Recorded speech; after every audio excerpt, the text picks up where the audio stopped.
We'll go ahead and actually start now. So this is our podcast for our leadership book that we're doing for our class.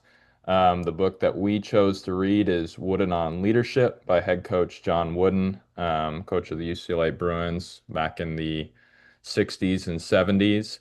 And so we're just going to start the podcast by all of us going around and sharing a little bit on what we found interesting or what we found as a highlight for us personally when reading the book. So, who wants to go ahead and start? I I can can. lead us off. Do Oh, you want to sorry. go? Do you want to I go? can go ahead. All right, go ahead. What stood out to me was just the number of like small habits he had that added towards like a championship mindset. A big thing for me that stood out was like I almost found myself being skeptical of like his mindset, his process, and it's like there's no way you were holding those players to that standard. There's no way you were doing all these things yourselves. And then one thing I think added to it was like the player excerpts like throughout, and it would be the players just like basically backing up everything he had said in the previous chapter, where it's like, no, he actually was like that. Um, and then I actually had a like a couple excerpts from the book that stood out to me. This was like when he was talking about intentness, I believe is what he called it in the book. That was one of his like the layers of his pyramid. And one like big part I liked was good things take time, usually lots of time. Achieving worthwhile goals requires intentness. There are setbacks, losses, unexpected reversals, hardships, and bad luck. Does the fight continue? The team will look to you for the answer. When threatened, you go over, under, or around. Perhaps you do the same thing again, only better and harder. In the face of severe adversity, this conduct is only possible with intentness. I don't know about you guys, but I was ready to run through a brick wall when I read that. Fired up. I I got was I fired got up when I chills. read that. That woke something up in me. Might Uh, go to the gym after this. yeah, no, no, that was yeah, I was fired up reading that paragraph. But yeah, so there's just all those small details, all those little things that he was about that added up to all those championship teams. Are what stood out to me. I love that. I I found it really interesting that it was in the kind of like in the midway point of the book where he talked about how the players had to be good at everything in the game. And I thought that was an interesting perspective because nowadays it's pretty commonplace for in the NBA at least and in college that you have to be serviceable in different aspects of the game. But back then, you could have specialists on a team where it was okay to only shoot three pointers. It was okay to only be able to rebound or only play defense, but wouldn't want it more than that from his players. He wanted a group of people that could serve the team in different ways in whatever the game dictated it. So if this one game the players needed to rebound more, or if this other game they needed to pass more, like I love that from him because he wanted them to be prepared in all facets of the game, and that's pretty interesting because I don't know why more coaches never followed that perspective in that era. Uh, but I love it, just him preparing his guys in every single way possible. It just made them better basketball players, and clearly it worked. They won for a decade long, so Well, I love that too, because even in that one, he goes on to explain it even further. It's like, what's the point of being able to get open if you can't shoot, and what's the point of shooting if you can't even get yourself open? So, right. knowing every aspect makes you the best in the field, and it's going to make you stand out. And something that stood out to me from this book is it kind of, when I started reading it, it reminded me a little bit of the book Atomic Habits. And it's just kind of like a improve yourself, self-help book where he's basically just trying to help us become better people, have good character. I love how he talks even about like good values attract good people. It wasn't just trying to always find the most talented, it was trying to find the people with the best character. And some of the quotes that really stuck out to me were actually both quotes that his dad gave. The first one was, "Don't worry about whether you're better than somebody else, but never cease trying to be the best you can become. You have control over that, the other you don't." And then he goes on, and his dad says in a different chapter, there were six things that he always told his kids never to do. And he said, never lie, never cheat, never steal. Don't whine, don't complain, don't make excuses. And I feel like that's honestly a good motto for life. If we follow that, I feel like everything else will come in the line. Hmm. Hmm. Think something really important to me about this book was, it teaches really valuable lessons, but it's not like a super complex read. It's pretty easy to understand, especially with how, busy our schedules are. I think it would be a good book to recommend to anybody that's going into like a coaching position or any sort of leadership position. It's not gonna like something you have to like rack your brain around to try to understand what the book is trying to teach you, right? And I think one of the things that stuck with me the most is just kind of Wooden's definition of success and how like the peace of mind that comes from knowing you made the effort to prepare and be the most capable you can be and not from the outcome itself. I think like in society today, we're always so concerned about like the outcome and if we made such a great grade. But at the end of the day, I think it's more important that you put in the time to prepare and try to be the best person you can be. So I think that was one thing that really stuck with me about this book. I thought something similar for that one. Um, a lot of the self-help spaces and stuff right now are talking about the concept of like if a somebody had a camera on you throughout your day when you weren't looking and saw everything you did, would they believe the goals that you're saying that you set for yourself? And I think he's somebody who truly lived what that really means, and that everything he did was planned, it was intentional. He used every second of every day to complete a goal that he said he was going to do. And all of his players came around, like Luke said, with all of the, you know, backing up what he said he was going to do. He did all of it, he lived it, and he accomplished it, right? His goal was success that he thought his definition was to work as hard as he could all the time. And he really did that, obviously. I mean, just looking at everything he did throughout his life was insane. So, I mean, that's pretty incredible. Yeah, my big takeaway is playing off of what y'all were just kind of talking about. What was so impressive to me was like, what he was saying, kind of like you were saying, Reed, was just the principles and concepts he lived by were pretty simple. They're easy to understand. It's straightforward. And then, Hayden, you were just talking about like he actually did it. And I know I kind of mentioned to y'all in class, a few times when we talk about it. I think for me, it's like, he preached what a lot of other coaches preach, or, similar, maybe a little different here and there, but a lot of coaches preach or have principles the same that he did, but he actually did it. Where, a lot of coaches will preach one thing, but then their actions don't necessarily, follow up with what they're actually preaching. And so that creates, kind of the lack in leadership there, where he actually followed through on what he was preaching, which was really impressive to me. And I know one of the core components of his pyramid of success that I think goes hand in hand with this, that really was kind of the big one for me as I was reading the book, was self-discipline.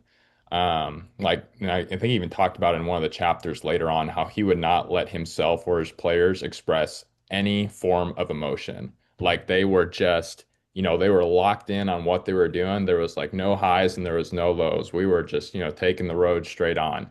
And for me, thinking about that, and I'm sure y'all can too, as former athletes, it's like, man, I would let emotion go all the time when playing. Like whether it was a good thing, getting super hyped, or if I made a bad player did something bad, I would be pissed and I'd be, letting some words fly over on the sidelines for sure. And so I think just that aspect of how he preached and how he demanded self-discipline, self-control out of himself and his players to just not let any emotion or anything whatsoever be shown. I thought that was pretty impressive and kind of a cool thing that he taught with his team. Well, and I love that one too because it really teaches them to have control over their emotions, to rein themselves in. Because like I know even my dad, when growing up, he was coaching sports. If a kid started losing control, he'd sit him on the bench and put someone else in until they got their control back. So I thought it was awesome that he did that. Yeah, I they mean, I don't know if y'all were remember, focused. but Sorry, you can go you're ahead, good. Hayden. No, there was also times where he talks about like when he lost control and he fought the other coach. I mean, it came to blows. I mean, this is a man who has lived losing control in his life and then learned to gain it, so to speak. But I also think there's two sides to a coin, right? Like he spent a lot of his life controlling his emotions, but at some point it seemed like he controlled them to the point where nobody even knew what he felt about them.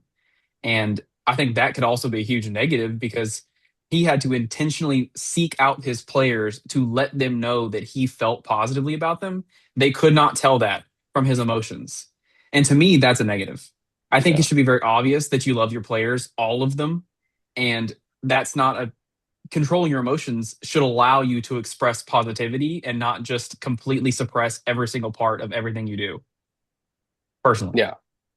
It was crazy how he like never really mentioned winning or anything to the team directly, Hmm. which seems like counterintuitive for him after winning that many championships. It's like at some point you think I would want to like be proud of this, but he didn't really show that, I guess. Well, I think That it was was one of the things where I didn't believe that he didn't like stress winning or care about winning. And then sure enough, like player excerpt after player excerpt were like, yeah, he never once mentioned the outcome of the game. Like he mentioned when they played Houston and it was like the battle of the undefeated teams and they lost on like a last second shot and he like wasn't even mad afterwards. And that was to snap what like a 60 game win streak or something like that. They had a some streak going. 88 no streak. Yeah, Yeah. 88. Yeah, Gosh. Yeah, and 88. yeah, that snapped their win streak. And afterwards, he was just like, "Hey, we played hard. This is how we can, come back, fix it for next time. But like, you guys played your hearts out." Yeah, I mean, you went 80 straight without losing. I mean, hey. It's Yeah. absurd. Pretty It is good. what it is, And man. then you barely lose. Like, I mean, he can't be mad, you know? Well, I thought it Yeah. was fascinating too, like how he started the book by sharing why he stopped coaching. Like, I think it kind of goes in line with that too, of like, he never preached about winning as being his most important goal, or like, that example when they lost the streak, like it didn't really rattle him all that much. And he was like, the reason I stopped was because, like, essentially the fame and the paparazzi got to be too much for him. And it was like, that was interesting to me because I feel like that's different than I think a lot of people try to approach it from. Like nowadays, like a lot of people, that's what they try to seek out with doing success or having success within athletics, entertainment, whatever, is to get that attention, to get that fame. And for him, he achieved that level by being so successful, but he was like, I did not like that. So he's like, that's the reason I stepped down because it took away from my ability to coach and to teach. And so that was interesting to me because I feel like that is different than how a lot of people try to approach it nowadays.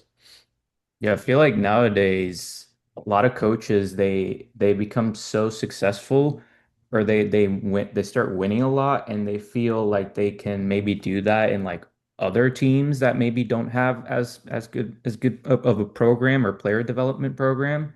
And I was curious to hear y'all's thoughts because as I was reading this, everything about what Wooden did was amazing. And obviously his body of work like backs that up. But I was curious to see y'all's opinion on, do you think that his style of leadership would actually translate to today's college game or even sports in general? Because he had a way and it was his way and it worked, obviously.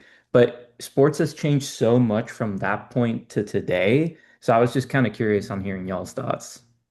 So my thoughts on that are he didn't scout opponents. Like I don't know Insane. how I don't know Well, how and you the would other win thing without too, scouting. the other thing too that I thought was amazing was that, but then he also didn't, he was not the initiator of the recruitment with his Yes. players.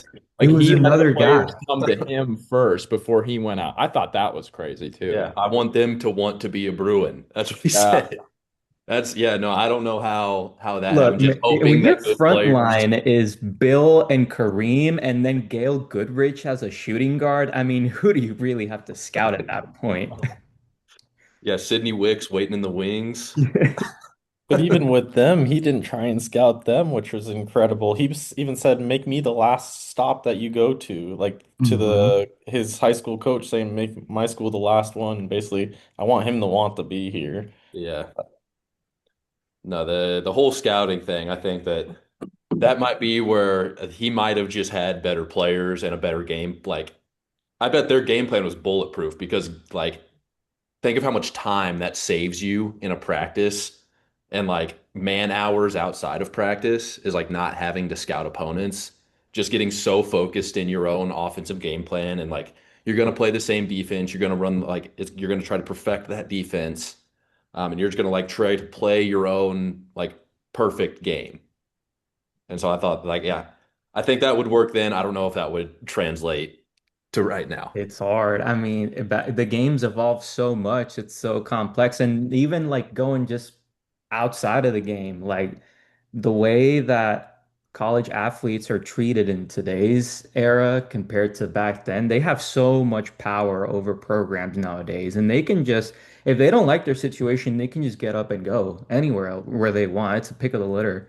But I mean, I still think like I still think that he would have like success in programs just because his dedication and commitment to players is so incredible that I still feel like he would gather a pretty good group of athletes who are just committed to him and committed to doing their best, and he would probably do good.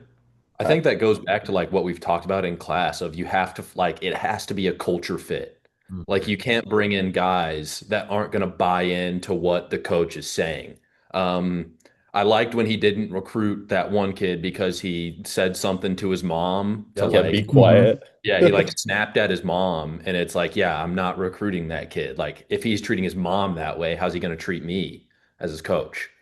So yeah, I think that like it could work, but then I think like I'm a Kansas guy. I'm a Jayhawk fan. 2 weeks after we lost out in March Madness this year, we had one player on the roster. Wow. All of them entered the portal. Like Yeah. it. So yeah, I think that like the pendulum has kind of swung too far in favor of the players now. They kind of have I think a little too much power for their own good with like the transfer portal and everything. I think that like all the guys that played for John Wooden would say that it was such a positive experience for them. It's so good for them like outside of basketball. But I think it's just now it's so focused on what am I getting paid? What are my minutes looking like? Where it's no longer about the team concept. It's how can I set myself up for the next level? Yeah, I would Yeah, I even, agree. yeah, I would agree. I would say even that it is very effective and it would work all the way. The hardest part, I think, to keep his method relevant in today's college basketball is the salary, because I feel like that kind of undoes it. And even who was it? I think it was one of the top most famous coaches basically told Congress, if I'm not mistaken, said, "Hey, if some of this stuff isn't taken care of in the salary, it's going to ruin the sport." And I thought that was like crazy, mind-boggling. And it was one of the top coaches of all time. I'm trying to remember if Yeah, who was it the was quote? it was Nick Saban from I think Yes, it Nick was Alabama. Saban. Saban. Yes, Yeah. it was Nick Saban. So I think it's the salary that would make this hard to keep, because a lot of people would be like, well, I could go somewhere else for more money. If it weren't for the salary, I think this would be very relevant still to today. Yeah.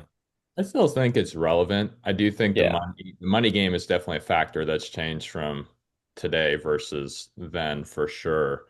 But I think his approach, kind of to what you were, I guess a few of y'all were saying, Robert and Luke, of like, I think he would still do well today, and I still think he would take the same exact approach he took back then, and it would be entirely, like you were saying, Luke, a culture thing.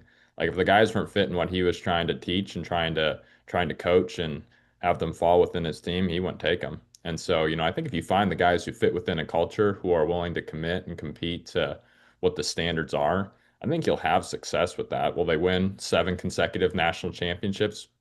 Probably not. You never know, but still would probably be an excellent team, an excellent Mhm. coach for sure. Wouldn't Yeah. you If he also kind of, think that? Here, go ahead, Luke. You're fine.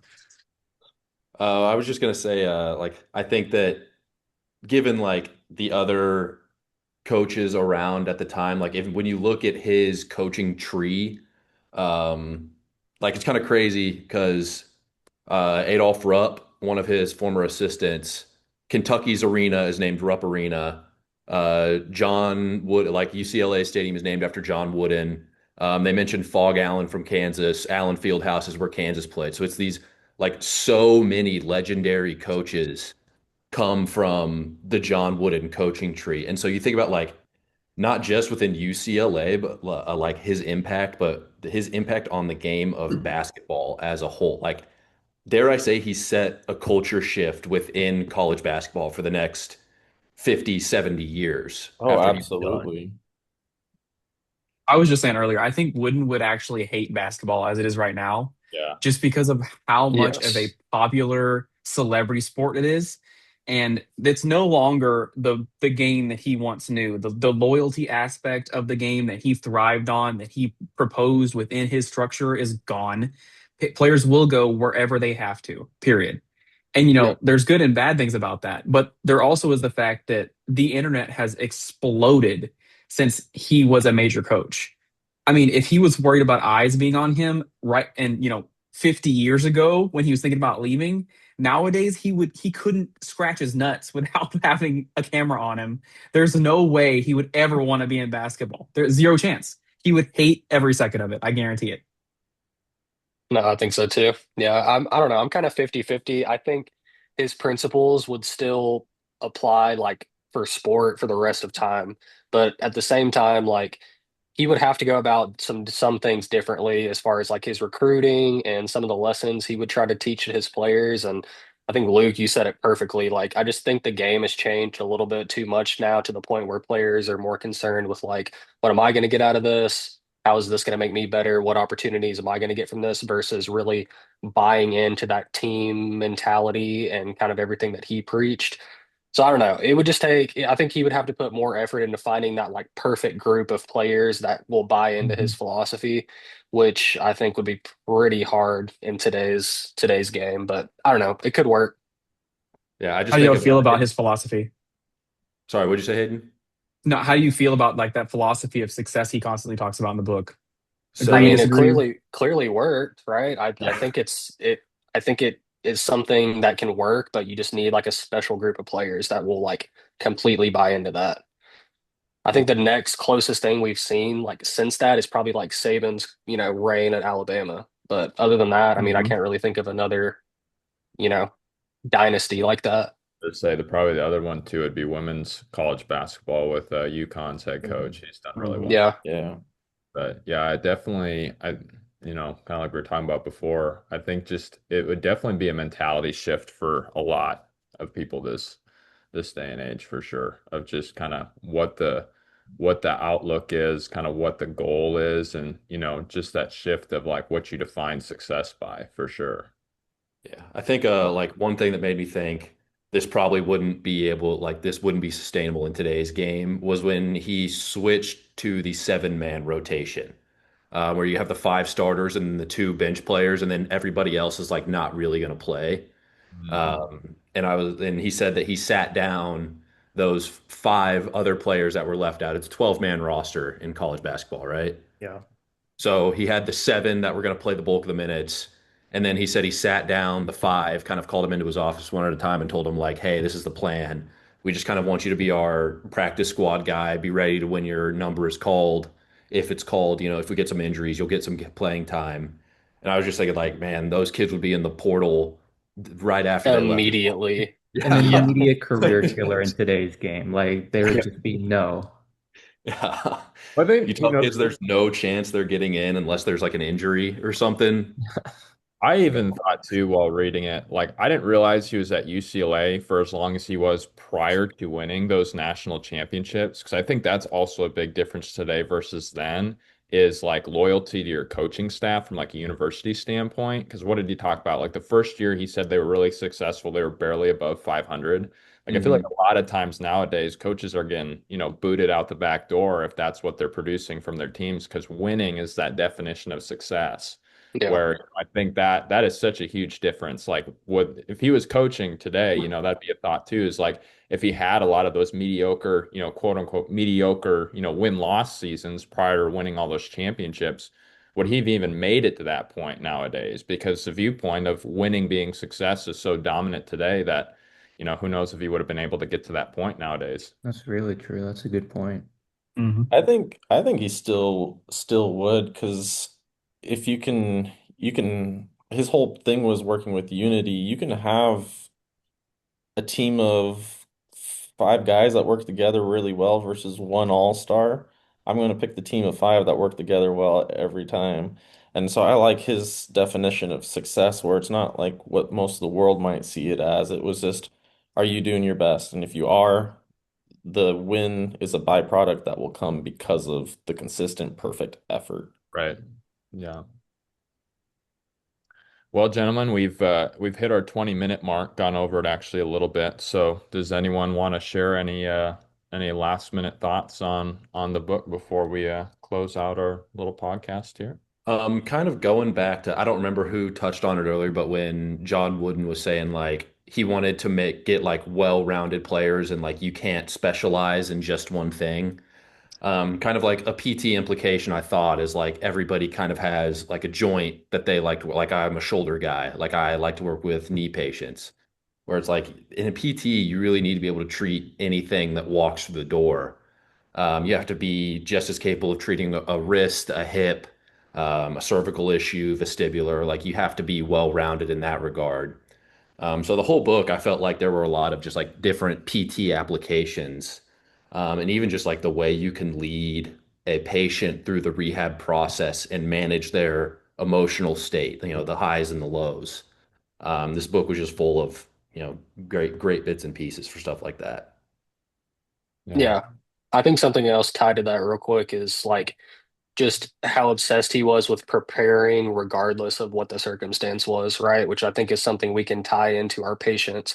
There's always going to be patients where we're more excited to work with, like a certain athlete or somebody, but I think you should prepare to treat any type of patient the same way you would want to treat like your favorite patient, right? Because they all deserve the same kind of care and preparation from you, regardless of the circumstance.